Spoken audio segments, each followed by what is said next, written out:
Hello, Catherine here from BBC Learning English. Just so you know, this programme is from the BBC Learning English archive.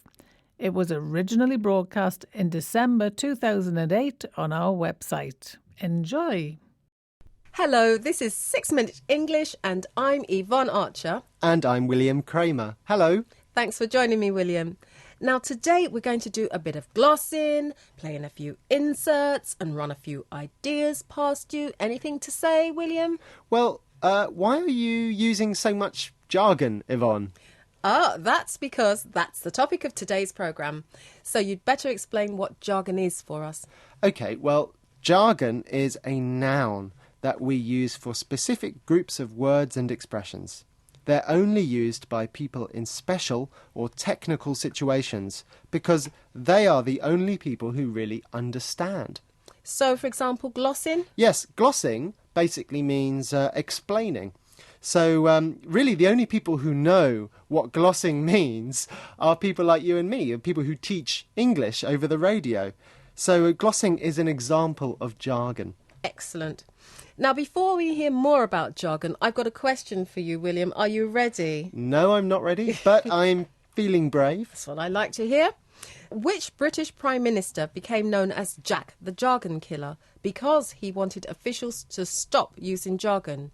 Was it A, Tony Blair, B, Winston Churchill, or C, Robert Peel? I don't know the answer to that question, but I'm going to go for B, Winston Churchill, because everybody knows that Winston Churchill loved the English language and he was a very great speaker, so maybe he didn't like jargon. Good answer, but we'll find out at the end of the programme whether you're right or wrong. OK, recently officials were asked to stop using all the jargon that was written on a list. It contained 100 different words and expressions, all a jargon that people didn't understand unless they work with government officials, for example. Now, that sounds like a really interesting list. I wonder whether I would understand any of the jargon on it. You might. You'll have a chance to find out. However, I need you to explain some of the language we'll come across in that report today, William. First, what does flagged up mean? If you flag something up, you really want to draw attention to it. You want people to notice it, so you flag it up. It's a phrasal verb. And in England, what are councils? Councils are a form of local government. So councillors are local politicians who people vote for. And elected councillors make decisions about things like new local buildings and roads. Lovely. Now, Paul Ross and Joanne Good from BBC London's Breakfast Show looked at 3 pieces of jargon which they found on that list I mentioned. But do they understand any of the jargon? Try to find out. What do these phrases mean to you? Stakeholder engagement. No, me neither. Nothing. A multi-agency approach, sort of, and a civic amenity site. The chances are not much, which is why they've all been flagged up as some of the worst examples of jargon used by councils and public bodies. William, did they understand any of the jargon? No. Paul said sort of, which means he had an idea what it meant, but he wasn't sure.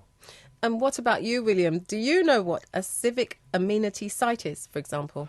Not really, but I'm guessing it's a really useful place that's used by citizens.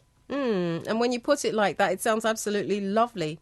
But a civic amenity site is jargon, so it's confusing because it could be a wonderful community centre or a smelly rubbish tip. bbclearningenglish.com. But are there times when jargon is useful? What do you think, William? Yes, I think if you don't want other people to understand what you're saying, but then that's not very nice because it could mean that they don't get really important information.